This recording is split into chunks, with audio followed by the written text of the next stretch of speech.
안녕하세요. 저는 30대 초반의 여자입니다. 저는 얼마 전 프로포즈를 받고 양가 부모님께 인사 후 결혼 준비를 시작하려는 예비 신부이기도 합니다. 곧 상견례를 앞두고 있는데 마음이 괜히 붕 뜨고 설레기도 하면서 그러네요. 저에게 프로포즈를 한 남자친구는 참 좋은 사람입니다. 3년 넘게 만나면서 화를 내는 거 본 적이 없거니와 저와 의견이 안 맞을 때도 일단 제 이야기를 먼저 들어주는 사람입니다. 그래서 더 결혼을 해야겠다는 생각을 하기도 했지만 남자친구의 부모님을 만나 뵙고 확신을 하게 되었습니다. 두 분 다 너무 유하시고 제 사정을 봐주시려고 배려해 주시는 게 보여서 오히려 제가 죄송할 정도였거든요. 남자친구의 형과 누나도 너무 잘 대해주셔서 저와 아버지밖에 없는 저희 집에 남자친구가 인사 왔을 때 허전했겠다 싶었습니다. 제가 외동딸인 걸 알고 어머님께서 우리는 다른 때 모이면 되니까 명절에는 아버님하고 보내요. 왜 이런 얘기 먼저 하냐면 요즘 아가씨들은 그런 게 스트레스라고 들어서 우리 막내 장가 가는데 오해받을까 걱정돼서 우리 며느리랑 사위는 이미 내 식구니까 우리 스타일 다 아는데 새 사람 맞으려니 또 이래요. 라며 웃으시더라고요. 남자친구 형수님은 곁에서 어머니 그런 건 나중에 말해줘도 된다니까요. 딱 봐도 우리 어머님 아버님 사람 좋다고 다 써있는데 뭐가 걱정이에요. 나는 안 좋은 사람이라 시부모님한테 막 까불어요. 시연씨도 편해지면 나처럼 해요. 어머님 아버님 사이에 앉아 장난치시더라고요. 그러다 남자친구 누나가 언니 아무리 그래도 이 집 딸은 나예요. 맨날 내 자리 뺐더라. 시연씨 우리 집이 딸보다 며느리예요. 걱정 안 해도 돼요. 우리 집에서 제일 문제가 막내인데 걔랑 맞으면 됐죠. 라며 웃으시고요. 남자친구 형과 아버님은 그저 허허 웃으시며 여자들의 수다를 바라보시더라고요. 그 모습이 너무 행복하고 화목해 보여 진짜 가족이 되고 싶다는 생각이 들었습니다. 집에서 저를 기다리실 아빠 생각이 마음이 좀 아프기도 하면서요. 하지만 남자친구가 평소에도 저희 아빠와 아버님을 얼른 만나게 해드려서 친해지게 하고 싶다고 했었기에 얼른 그렇게 되기를 바라기도 했습니다. 두 분 다 취미가 낚시이신데 어머님이 따라다니기 힘들다며 얼른 낚시 친구 만들라고 하셨대요. 어머님은 야외 활동을 별로 안 좋아하셔서 낚시가 안 맞는데 아버님이 혼자 가면 심심하다고 같이 가자고 조르셔서 가신다고 하더라고요. 형수님과 매형네 부모님들은 낚시가 아닌 다른 취미가 있으셔서 낚시는 같이 안 가신다고 하더라고요. 대신 1년에 한두 번씩 같이 모이셔서 여행하신다면서요. 이런 집이다 보니 제가 남자친구와 결혼을 하면 아빠도 덜 외롭고 좋으실 것 같아 마음이 더 좋더라고요. 이렇게 좋은 일이 있는데 저희 엄마는 어디 계시냐고요? 병마와 싸우시다 끝내 하늘나라에 먼저 가셨습니다. 제가 뭔가 해드릴 수 있었는데 축하한다는 말만 남기고 떠나실 엄마이기에 아쉬운 마음과 그리운 마음이 큰 상태이긴 하지만 저는 엄마가 저를 축하해주고 계신다고 확신하고 있습니다. 그럴 만한 일이 있기도 하고요. 저희 부모님은 어릴 적부터 사랑 표현을 듬뿍 하면서 저를 기르셨습니다. 두 분이 모두 도베이를 하시느라 바쁘셨을 텐데 항상 저에게 사랑한다는 말을 넘치게 해주셨고 안아주시고 뽀뽀해주시고 잘 때도 꼭 안고 주무실 정도로 하나밖에 없는 딸 물고 빨고 우쭈쭈 하면서 기르셨습니다. 저는 그런 부모님이 너무 좋았습니다. 도배풀 냄새와 페인트 냄새가 나는 그 폼에 안겨서 어리광을 부리던 어린 날의 저는 항상 해벌쭉 웃는 얼굴이었으니까요. 동네 친구들도 저에게 나도 시연이처럼 외동이면 좋겠다. 그럼 저렇게 예쁨 받으면서 살 수 있을 텐데 라면서 볼멘 목소리를 내곤 했습니다.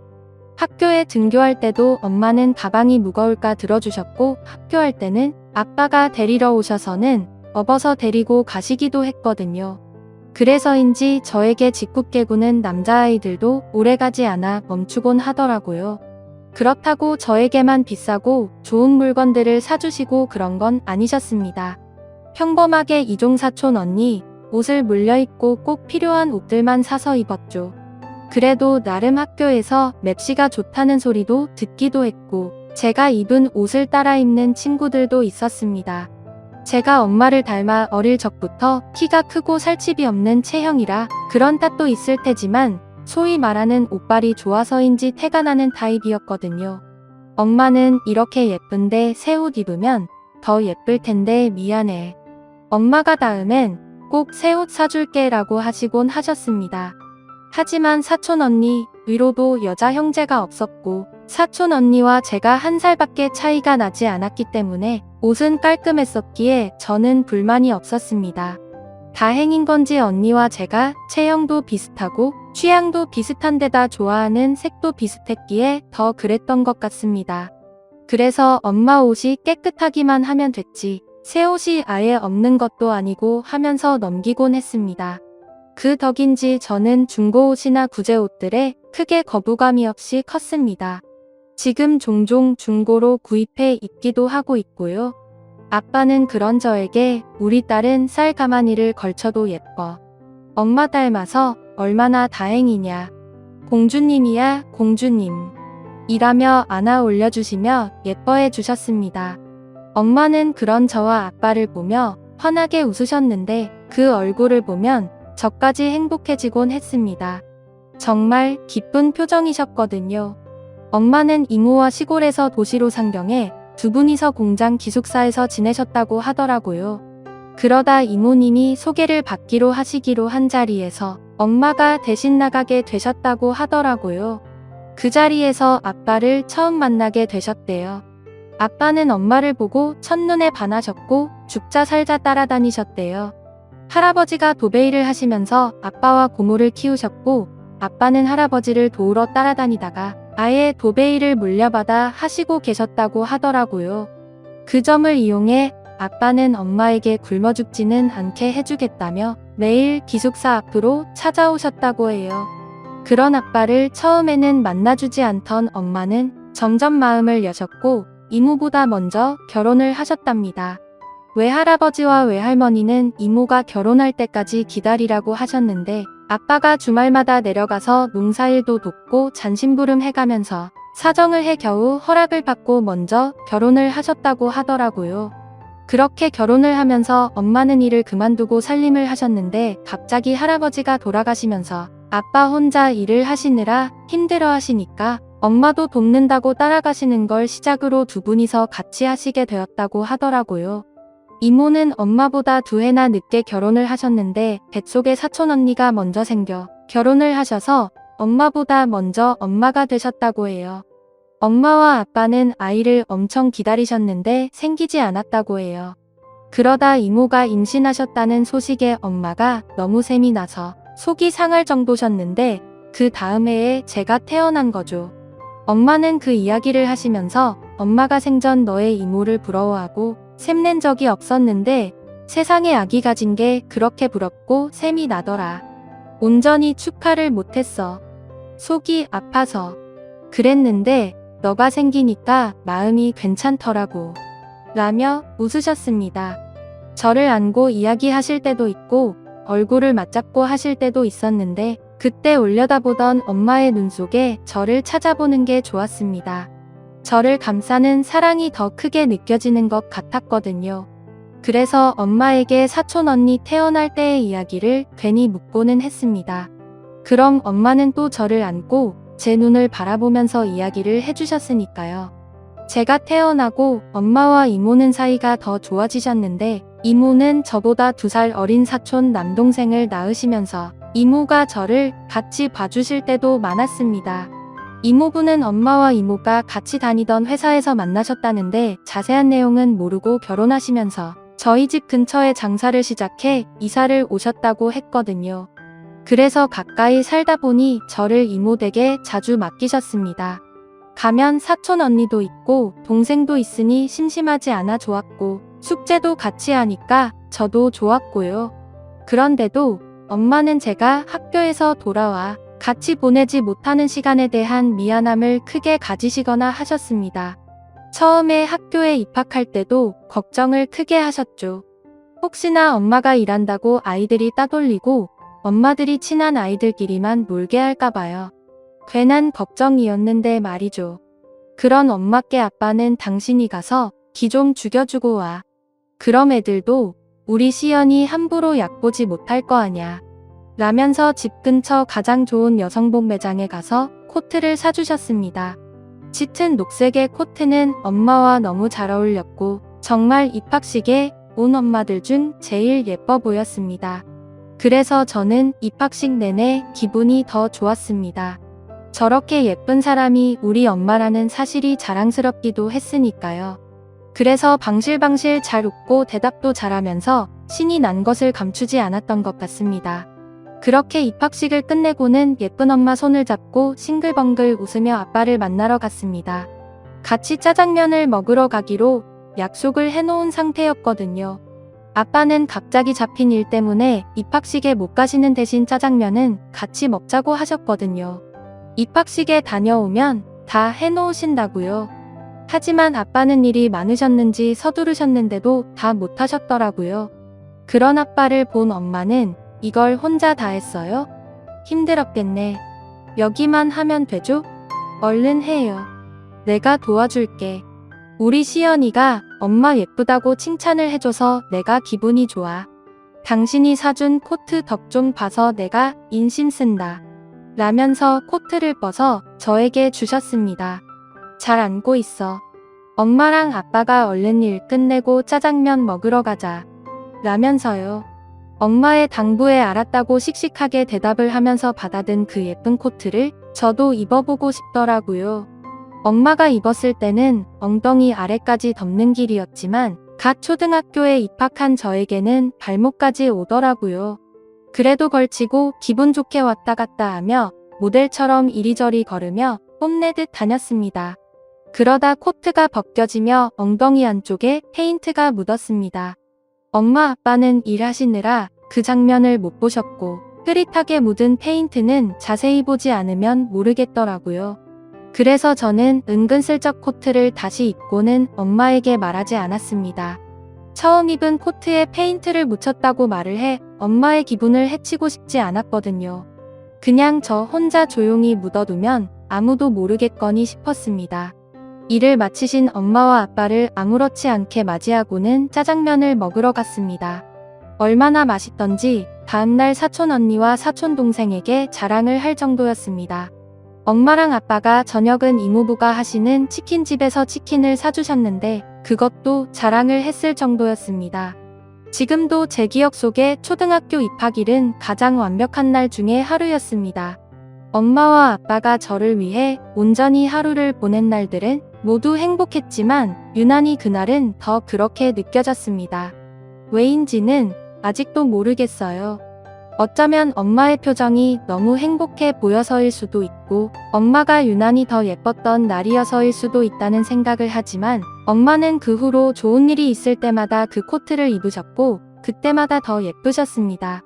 아빠도 엄마가 그 코트를 꺼내어 입으실 때면 아이고 사모님 오늘따라 더 멋부리셨습니다. 라면서 웃으시곤 하셨으니까요. 제가 만들어 놓은 페인트 자국은 잊어버리고 그저 엄마가 그 코트를 입고 외출하시는 날에는 엄마가 예쁘다고 생각했습니다. 그런 날들은 생각보다 많진 않았지만 엄마의 몇 안 되는 외출복 중 제일 엄마와 잘 어울리는 옷이라고 생각했습니다. 그래서인지 그 코트에 대한 남다른 애착이 있었던 것 같기도 하고요. 그냥 그 코트를 입은 엄마의 모습을 근사하다고 생각하며 더 좋아했던 것 같습니다. 학부모 모임, 친척들 결혼식, 부모님 친구분들 각종 행사 등등 엄마는 그 녹색 코트를 입고 참석하시며 맵시를 뽐내셨습니다. 엄마, 난 엄마가 이 코트 입는 날이 제일 예뻐 보이는 것 같아. 라면서 엄마를 올려다보며 제가 품에 안기면 엄마는 우리 공주 고맙습니다. 하면서 기뻐하셨습니다. 그러던 어느 날부터 엄마는 그 코트를 입지 않으셨습니다. 저는 그저 엄마가 외출할 일이 없어 그러신가 보다 했죠. 제가 중학교에 들어가고 얼마 후 엄마는 매우 바빠지셨거든요. 아빠가 사다리에 올라가 일을 하시다가 같이 일하던 다른 아저씨의 실수로 떨어져 허리를 크게 다치셨거든요.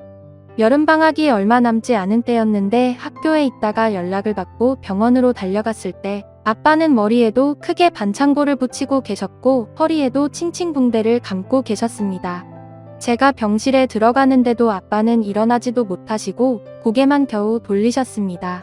몸통을 아예 움직이지를 못해 누운 채로만 계셔야 했습니다. 엄마는 그런 아빠 곁에서 손과 발이 된 것처럼 수발을 드셨습니다. 하지만 쌓여가는 병원비를 감당하기에는 저의 집은 여유롭지 못했습니다. 아빠랑 엄마랑 함께 일을 하셔도 겨우 감당을 하며 살던 살림은 아빠가 병원에 계시고 엄마는 수발을 드시는 상황에서 감당하기가 벅차셨을 겁니다. 언제부터인가 집안의 물건들이 작아지고 사라지고 하더라고요. 예를 들면 TV가 작고 낡은 걸로 바뀌었거나 냉장고가 양문형이었다가 작은 크기로 바뀐다거나 하는 식으로요. 아빠에게 선물 받았다며 좋아하시던 반지나 팔찌 같은 작은 주얼리 종류들도 안 보이기 시작했죠. 그러면서도 엄마는 저를 만나실 때마다 웃으셨습니다. 아빠가 오늘은 옆으로 돌아 누우셨어. 아직 일어나 앉기는 힘드시지만 곧 하실 수 있을 것 같아. 식사도 전보다 더 많이 하셨다. 라며 병원에서 있었던 일들을 말씀하시면서도 하나도 힘들지 않으신 것처럼 웃으셨습니다. 아빠는 엄마가 아빠 때문에 너무 힘들어 하시지 얼른 일어나야 될 텐데 시연이한테도 미안해 아빠가 지금 이러고 있으면 안 되는데 라며 속상해 하시기도 하셨는데 엄마는 그런 티가 전혀 나지 않았습니다. 그러다 아빠가 휠체어에 앉아 생활을 하실 수 있게 되면서 4개월의 긴 병원 생활을 마치고 집으로 돌아오셨습니다.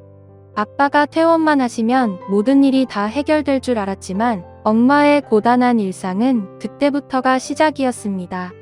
여전히 아빠는 일을 하시지 못하셨고 생활비는 들고 재활을 위해 병원에도 가야 했으니 돈이 필요했죠. 엄마는 그 생활비를 채우기 위해 다른 도배업체 아르바이트식으로 일을 나가셨습니다. 점심때는 집으로 와 아빠를 챙기시고 다시 나가셨다가 저녁에 와서 아빠 재활운동을 도우시고 저도 챙기시고 주무셨습니다. 안 그래도 마른 엄마가 점점 더 말라가는 게 보였습니다. 제가 할 수 있는 일이라고는 그저 열심히 공부해 좋은 점수로 엄마를 기쁘게 하는 것뿐이었습니다. 아빠 다리나 어깨 마사지를 하거나 이야기 상대로 해드리는 것은 당연한 것이니 도와드린다고 할 수도 없었고요. 아빠는 엄마에게 항상 미안하다고 하시면서 고맙다고도 하셨는데 엄마는 그럴 때마다 그러니까 얼른 나와서 갚아나 힘들어. 그런데도 어떻게 해? 나는 시연이 아빠가 당신이 이렇게 좋은데 나가서도 당신만 눈에 아른거려서 큰일이야. 왜 이렇게 보고 싶어? 맨날 붙어 있다가 이렇게 떨어져 있어서 그런가 봐. 라며 웃곤 하셨습니다. 아빠는 그런 엄마를 보시면서 크게 웃으시면서 그래 알았어. 얼른 나와서 당신 고생도 그만 시키고 내가 당신 몫까지 일 다 할게. 라고 약속을 하시곤 하셨습니다. 아빠는 정말 그 약속을 지키시려는 듯 엄마가 안 계실 때도 혼자서 움직이는 연습을 하시기도 하셨습니다. 다행히도 발끝까지 감각이 무뎌지지 않았던 아빠는 열심히 재활을 하면 걸을 수 있다고 하셨거든요. 그래서 아빠도 열심히 노력하셨습니다. 그 결과 퇴원한 지 6개월 만에 목발을 짚고 걸으실 수 있었고 제 고등학교 입학식에는 지팡이를 짚고 오실 수 있으셨습니다. 물론 일을 하실 수는 없으셨지만 엄마가 신경을 덜 쓰실 정도로 되신 것만 해도 엄마는 기뻐하셨습니다. 너희 아빠가 저렇게 열심히 하는데 엄마도 더 열심히 해야지. 반찬도 더 신경 써야지. 라면서 저에게 신나서 이야기하셨거든요. 이모랑 이모부는 아빠가 집에만 계시기 시작하면서 집으로 자주 놀러 오셨습니다. 오셔서는 괜히 이 얘기 저 얘기하고 가시곤 하셨죠. 이모부는 치킨도 튀겨 오시고 이모는 반찬을 만들어 오시기도 했고요. 사촌 언니와 사촌 동생은 워낙 자주 오고 가니 따로 인사할 말이 없을 정도로 지냈고요. 아빠가 편찮으신 이후로 언니와 동생은 더 저를 챙겼습니다. 혹시나 제가 소외감을 느끼지는 않을까 배려해주는 게 느껴져 너무 고맙더라고요. 부모는 몸에 좋다는 약재들을 멀리서 보내오시거나 하셨습니다. 따로 엄마에게 연락은 하시는 것 같았고 저에게는 별 말씀이 없어 몰랐는데 아빠는 부모가 보내오는 약재 우린 물을 마시실 때마다 이거 효과 있다고 해서 먹기는 하는데 나보다 너희 엄마가 마셔야 하는 거 아니냐 살이 더 빠졌어라고 하셨습니다. 엄마는 더 나은 수입을 위해 가사도우미 일을 하시기 시작하셨는데 아침부터 저녁 때까지 이리저리 바쁘게 움직이시느라 식사도 제대로 챙기지 않으시는 것 같았습니다. 집에 오셔서도 아빠의 하루를 모르시며 겨우 몇 젓가락 드시고는 씻고 바로 주무시곤 하셨거든요. 저는 그런 엄마의 고단함을 덜어드리기 위해 여전히 열심히 공부했고 청소와 빨래를 도맡아 했습니다. 그러면서도 저희 가족은 희망을 버리지 않았습니다. 어쨌거나 아빠는 점점 더 나아지고 계셨으니까요. 누워만 계시면서 식사며 대소변 기저귀를 갈아야 했던 시기를 지나 지팡이를 짚기는 하셔도 걸을 수 있게 되었으니까요. 더 좋은 상태가 되겠다는 아빠의 의지도 강하셨고 그만큼 열심히 운동을 하시고 계시다는 걸 알고 있었기에 희망을 버리지 않고 더 나아지기를 바라며 버텼습니다. 하지만 그 희망은 엄마를 갈아 넣은 토양 위에 피운 꽃이라는 것을 우리 가족 모두 알고 있었지만 내색하진 않았습니다. 저는 제가 대학을 가고 취직을 하면 엄마에게 그만큼 보상이 될 거라는 큰 착각을 하고 있었고 아빠는 얼른 좋아져서 다시 도배 일을 하실 거라고 생각하고 계셨으니까 조금만 더 엄마가 버텨주기만을 바랄 뿐이었죠. 미안함과 고마움에 대한 표현을 그저 각자 자리에서 열심히 하는 것으로 대신하려고만 했습니다. 그게 엄마에게는 희망이라는 이름의 고문이 될 수 있다는 걸 까맣게 모른 채 말했죠. 지금 생각해보면 그러면 안 됐습니다. 고맙다고 말하고 미안하다고 말해야 했습니다. 그러면 엄마가 뒤돌아 한숨 쉬시면서 지친 마음을 달래느라 병드는 일 따위 없었을지도 모릅니다. 그 지친 마음을 너무 등한시하고 당연시하면 안 되는 것이었습니다. 한 번이라도 더 표현하고 말했어야 했습니다. 그랬다면 엄마가 속으로 그런 병이 쌓이지 않았겠죠. 어쩌면 엄마에게 저는 그저 공부를 열심히 하고 있는 것으로 모든 것을 대신하려고만 했던 것 같습니다. 그게 엄마가 좋은 일이 아니라 저를 위한 일인데도 엄마가 저를 사랑하는 그 마음을 이용해 엄마에게 월권을 행사한다는 것을 몰랐던 거죠. 말썽 안 부리고 공부만 잘하면 자식으로서 모든 걸 다 하는 줄 단단히 착각했던 겁니다. 건방지고 웃기는 일이죠. 결국 성적 좋아 좋은 대학 가고 좋은 회사 가는 건 엄마가 아니라 저였는데 말이죠. 그저 저의 미래를 위해 제 할 일을 하는 것뿐이었는데 마치 엄마를 위해 대단한 일을 하는 양 굴면서 부끄러운지도 몰랐습니다. 엄마는 그런데도 저에게 엄마는 우리 시연이 덕에 살아 고마워라고 하셨습니다. 제가 고등학교에 가면서 아빠가 빨래나 청소를 하시고 반찬과 밥도 하셨거든요. 그런데 가끔 제가 아빠를 챙긴답시고 뭐라도 해놓으면 그렇게 좋아하시면서 그렇게 말씀하시면서 저를 품에 안고 볼을 부비면서 웃으셨습니다. 그런 엄마의 모습을 자주 보고 싶다 가도 공부한다는 핑계로 자주 하지 못하면서 그렇게 잘난 척을 했습니다. 아빠는 내가 한다고 하는데 그래도 제대로 못하지 미안해 더 꼼꼼히 할게요.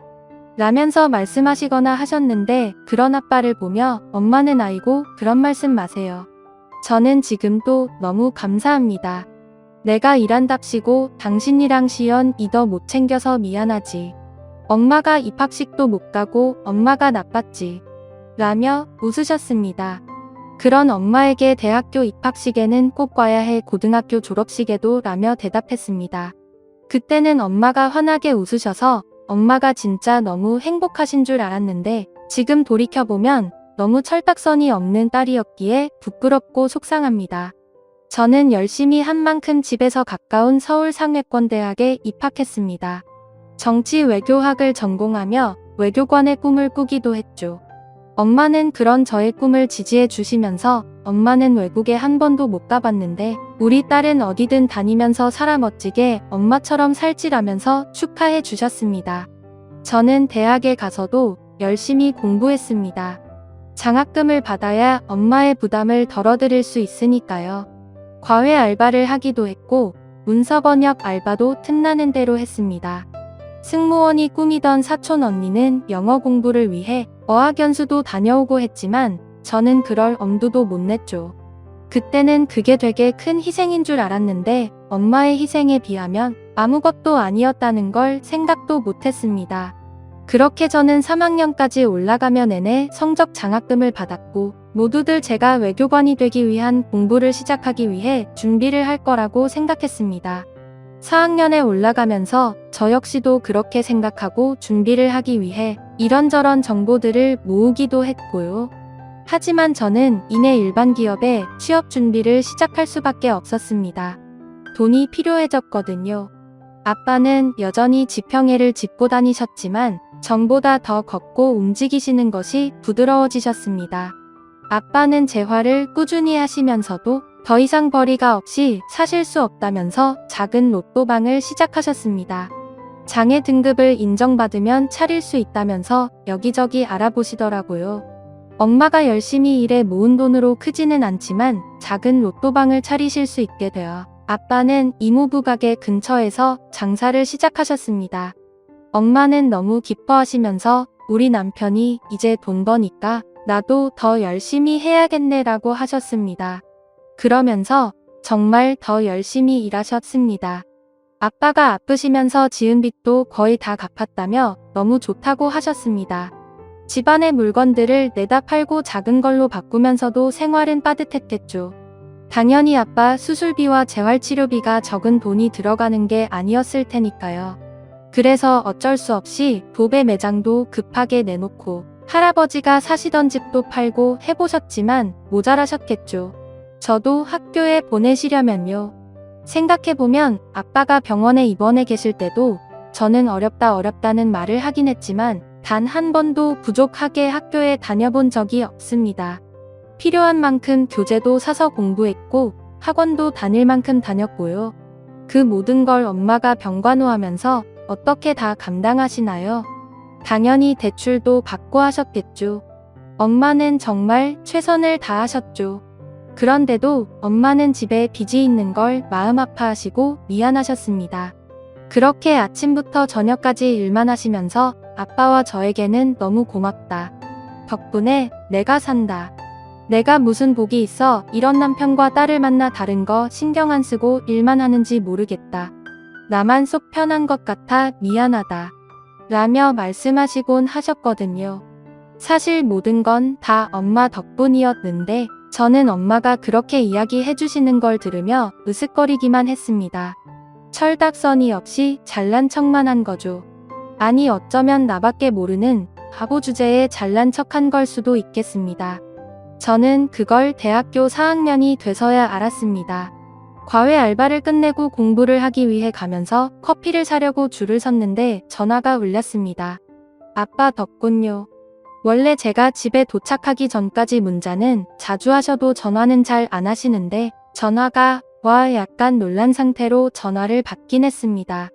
시연아 지금 너희 학교 병원으로 올래 엄마가 집에 들어왔는데 코피가 많이 나고 피를 많이 토해서 지금 병원에 와 있거든. 엄마는 검사한다고 여기저기 다니는데 아빠가 혼자 있기가 좀 힘들어서 라고 하시는데 금방 갈게요 라고 대답하고 얼른 병원으로 향했습니다. 응급실 입구에는 아빠가 머리를 감싸고 앉아 계시더군요. 곁에 둔 지팡이가 아니었다면 아빠를 찾을 수 없었을 정도로 구겨지듯 계신 아빠를 보니 괜히 눈물부터 났습니다. 엄마는 이라고 물으며 제가 곁에 가서 앉으니 그제야 아빠는 고개를 드셨습니다. 그러더니 엄마는 지금 계속 검사해. 엄마가 너무 힘들었나 봐. 아빠 잘못이지 뭐. 이제 조금 편해지나 싶었는데 라고 말을 하셨습니다. 그 말을 하는 내내 겨우 울음을 참는 아빠를 보고 있자니 저 또한 눈물이 맺혔습니다. 엄마의 몸이 나빠질 거라는 것은 왜 생각도 하지 못했을까요? 그렇게 말은 엄마가 소화가 안 된다면서 식사를 겨우 몇 숟가락 하시는 걸 보았으면서 왜 엄마는 괜찮을 거라고 생각했을까요? 왜 엄마는 내가 열심히 하고 있으니 다 좋을 거라고 착각을 했을까요? 엄마는 그저 다 괜찮은 줄로만 알았던 어리석은 제가 정말 미웠습니다. 바로 입원실로 입원을 한 엄마는 몇 가지 검사를 더 받으셨습니다. 엄마는 혈액 검사를 받은 후에도 정밀 검사가 더 필요하다며 MRI, CT 같은 드라마에서 보던 검사들을 받아야 하셨습니다. 엄마는 정신을 잃지는 않으셨기에 괜찮아, 진짜 그동안 하나도 안 아팠어. 아팠으면 먼저 병원에 왔지, 그냥 너무 피곤해서 그런 거야. 검사비 아깝게 라고 하시는데 엄마 좀 지금 그런 말이 나와, 하라는 검사 다 해, 나 돈 있어. 라면서 화를 냈습니다. 엄마에게 화가 난 게 아니었는데요. 엄마는 그런 저를 보며 웃으셨지만 이내 표정이 굳어지시더라고요. 아마 걱정도 되셨을 테고 화를 내는 제게 서원도 하셨겠죠. 그때도 그냥 좋게 웃으면서 말을 했어야 했는데 그러지 않은 게 지금까지 더 마음이 아플 줄은 몰랐습니다. 검사 결과 엄마는 위암이라는 병을 진단받으셨습니다. 아마도 불규칙한 식사와 일에 쫓겨 혈레벌떡 먹는 습관이 여러 위장 장애를 일으켰을 거라고 짐작을 할 뿐이었습니다. 외할머니가 살아생전에 잘 체하셔서 그저 유전이라고 체질이라고만 알았는데 그게 아니었던 거죠. 이미 3기이고 전이가 의심되어 수술을 시도하고 항암 치료를 받아야 한다는 의사 선생님 말씀이 귀에 들어오지 않고 진료실을 맴돌았습니다. 아빠는 엄마의 손을 잡고 고개를 응급실 대기실에서보다 더 숙이셨고 저는 멍하니 그런 엄마와 아빠 의사 선생님을 바라볼 뿐이었습니다. 일단 수술 날짜를 잡고 퇴원을 하기로 했습니다. 집에 돌아온 엄마는 바쁘셨습니다. 일하던 곳에 사정을 말을 하고 대타를 구해줘야 했고 여기저기 보험사에 암 진단받은 것을 문의하고 진단비와 수술비를 수령하는 것을 알아보시고 여러 서류를 꺼내 저와 아빠가 보기 편하게 정리를 하시는데 정신없으시더라고요. 아빠에게는 보험증서와 통장 공과금 처리를 어떻게 하는지 알려주시면서 나 수술하고 있으면 당신이 수고 좀 해줘요. 내가 누워서 할 수가 없어서 그래요 라며 웃으시는데 그조차도 힘들어 보였습니다. 그제야 그게 보이더라고요. 엄마가 웃는 것조차 지쳐 있었다는 것이요. 저에게는 엄마가 예전의 생활이 어려워서 결혼 반지랑 장신구를 다 팔았지 뭐니 그때는 한 푼이 아쉬워서 팔았는데 이럴 줄 알았으면 결혼 반지라도 둘걸 시연이 물려주게 라며 웃으시더라고요. 그러시더니 병원에 가시기 위해 옷을 챙기시는데 옷장이 휑하더라고요. 정말 일하실 때 옷 말고는 없는 그 옷장을 보는데 눈물이 핑 돌았습니다. 엄마 옷 좀 사야겠다. 이게 뭐야, 입을 만한 게 하나도 없네. 엄마 전에 왜 아빠가 비싸게 사줬던 그 코트는 어쨌어? 그거 엄마한테 잘 어울렸는데 라고 물으며 괜히 엄마 옷장을 뒤적거렸습니다. 그거 진짜 예뻤는데 옷감도 도톰하고 좋은 옷이어서 비싸게 팔았지. 그때 구제옷집에 돈 될 만한 옷은 다 팔았어. 그 돈도 아쉬워서 라면서 엄마는 또 웃으시더니 아휴 그런 얘기는 그만하자. 엄마도 이제 다 나으면 옷도 사 입고 장신구도 사고 할 거야. 수술하고 항암 치료 잘 받고 얼른 나을 테니까 시연이는 외교관 되는 거나 신경 써라고 하시더라고요. 저는 아무 말도 못하고 울었습니다. 엄마는 좋아하는 옷조차 포기하고 살아온 그 시간 동안 저는 모든 걸 누리며 살았으니까요. 엄마의 그런 희생을 모르지 않아 들면서 약간씩 도우며 대단한 일을 하는 양 착한 척하면서 말이죠. 그런 저의 허영과 자만에 대한 대가로 엄마는 병들어가고 있었는데 그걸 모르고 있었다는 게 너무 부끄럽고 미안해 울었습니다. 그런 바보 같은 딸에게 항상 미안하고 고마운 더 바보 같은 엄마가 안쓰러워 울었습니다. 그러면서도 저를 위해 살라는 엄마의 말에 안심하는 제가 징그러워 울었습니다. 그래서 저는 여기저기 엄마의 코트와 비슷한 코트를 찾기 위해 애를 썼습니다. 엄마가 코트를 샀던 그 브랜드는 이미 없어진 지 오래라 비슷한 옷을 찾기란 힘들더라고요. 엄마에게 퇴원 선물로 하고 싶어서 찾는데 아무리 뒤져도 비슷한 디자인의 그 색의 코트를 찾을 수가 없었습니다. 그러면서 저는 취업 준비를 하기 시작했습니다. 엄마에게 조금이라도 도움이 되고 싶어서요. 수술을 하시고 항암을 받으시면서 생활비 걱정 없이 편하게 지내게 하려면 제가 안정적인 수입이 있어야겠더라고요. 그래서 저는 외교관이라는 오랜 꿈을 접고 취업을 하기로 결심했습니다. 저는 남미 쪽에 관심이 많아 영어와 스페인어를 공부하고 있었기에 언어 특기를 살려 무역회사에 들어가면 좋을 것 같아 공부를 시작했습니다. 엄마는 그런 사실을 모르신 채로 수술을 받으셨습니다. 그저 본인은 얼른 나아서 저의 미래를 위해 다시 일하실 생각만 하셨죠. 저는 엄마를 위해 틈나는 대로 코트를 찾았지만 비슷한 디자인도 찾지 못했습니다. 그리고 운이 좋게도 몇 군데 지원을 하지 않았는데 저는 취업에 성공을 했습니다. 아빠는 기특하다 하셨지만 미안해 하셨습니다. 아빠가 너무 오래 제 역할을 못해서 엄마도 저리병이 나고 우리 딸이 꿈도 포기하게 돼서 미안해. 아빠 잘못이다. 라면서 눈에 눈물이 고이셨습니다. 하지만 아빠는 잘못한 게 없으셨습니다. 열심히 일하시다 사고를 당하신 거고 그럼에도 불구하고 한순간도 방만하지 않고 재활에 힘쓰신 결과 혼자 거동하시고 로또방도 하시면서 엄마 병수발을 드셨으니까요.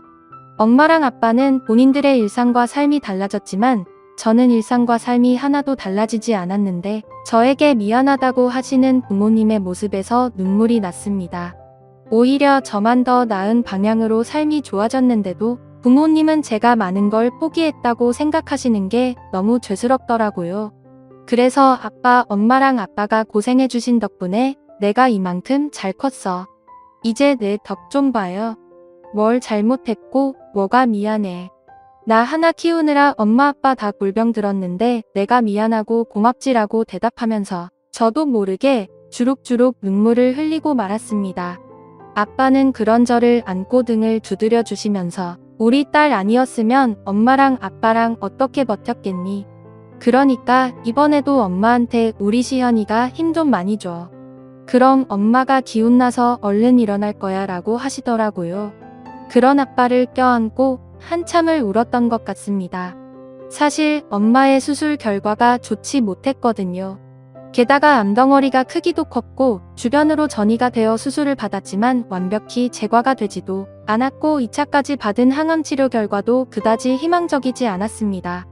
하지만 엄마는 마치 아무 일도 없는 듯이 치료를 받으셨고 뜨개질도 하시고 그림도 그리셨습니다. 그러면서 제가 취업에 성공한 것도 굉장히 반기시더라고요. 장하다. 그 큰 회사에 어떻게 들어갔어? 대단해 우리 딸 이라며 환하게 웃으셨습니다. 그런 엄마가 너무 아파 보였습니다. 그래서 엄마를 위해 뭐라도 하고 싶어 코트 찾기를 계속했습니다.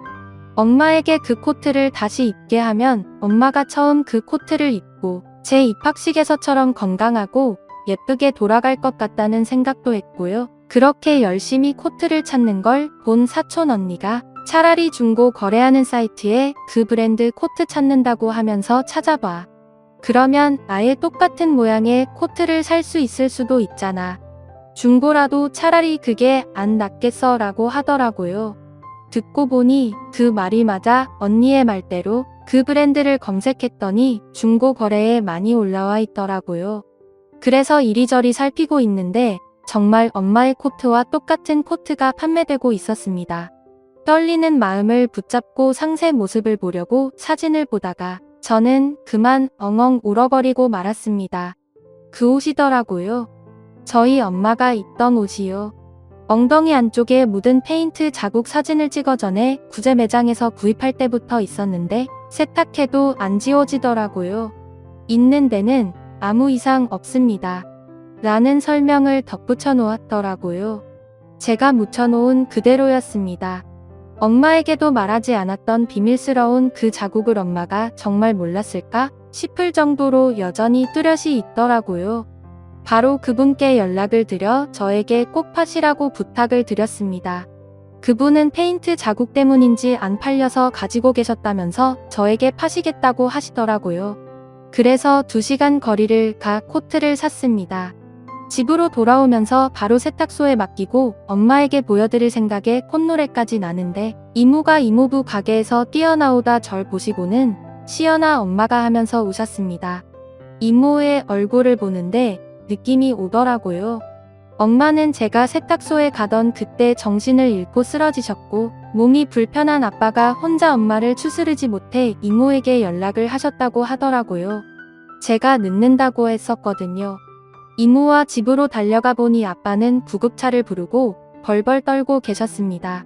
엄마는 정신을 잃고 계셨지만 숨을 쉬고 계셨고요. 엄마를 들것에 싣고 구급대원들이 내려가고 아빠와 저는 같이 구급차에 탔습니다. 산소호흡기를 하고 CPR을 하는 구급대원이 환자분 정신 드세요. 구급차 아니에요. 다니시던 병원으로 이송 중입니다. 라고 하시더라고요. 엄마는 저와 아빠를 찾으셨습니다. 구급대원분이 저희에게 자리를 비켜주시자 엄마는 손을 뻗더니 사랑해 라면서 제 손을 잡으시더라고요. 엄마 나도 사랑해 그러니까 라는데 심정지 신호음이 들리더군요. 구급대원분이 다시 한번 CPR을 시도하시는데 병원에 도착했고 엄마는 정신없이 응급실로 실려 들어가셨습니다. 의사 선생님과 간호사 선생님들이 분주히 움직이셨지만 엄마는 깨어나지 못하셨고 먼저 하늘나라에 가시고 말았습니다. 어떤 정신으로 장례식을 치렀는지 모릅니다. 정신없이 장례를 치르고 엄마를 납골당에 모시고 집으로 돌아와서도 아무 생각이 없었던 것 같습니다.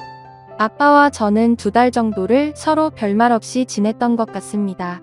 그러던 어느 날 집으로 돌아왔는데 아빠가 눈물이 가득한 눈으로 저를 맞이하시더군요. 제가 세탁소에 맡겼던 그 코트를 아는 채로요.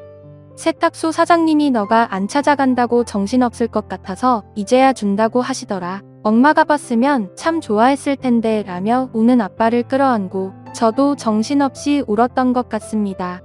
마치 엄마와 셋이 끌어안은 것처럼 코트까지 끌어안고 울었습니다. 그리고 저는 그 후로 중요한 미팅이나 회의가 있을 때 꼭 그 코트를 입었습니다. 엄마가 지켜주시고 응원해주시는 것 같아 일이 잘 되더라고요.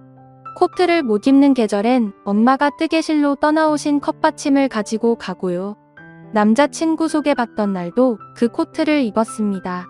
곧 다가오는 상견례에도 그 코트를 입을 예정입니다. 그럼 아빠, 엄마, 제가 같이 가는 기분일 것 같아서요. 그리고 결혼해서도 잘 살 것 같아서요. 그러지 않을까요? 엄마가 고생하시고 희생하셨던 만큼 저는 앞으로 더 열심히 살려고 합니다. 그래야 엄마가 안 슬퍼하실 거라고 아빠가 그러시더라고요. 그래서 꼭 행복하려고요. 꼭이요. 엄마, 나 시집 가서도 잘 살게. 엄마처럼 환하게 웃으면서 그렇게 살게. 지켜봐줘. 지금까지 사연 들어주셔서 감사합니다.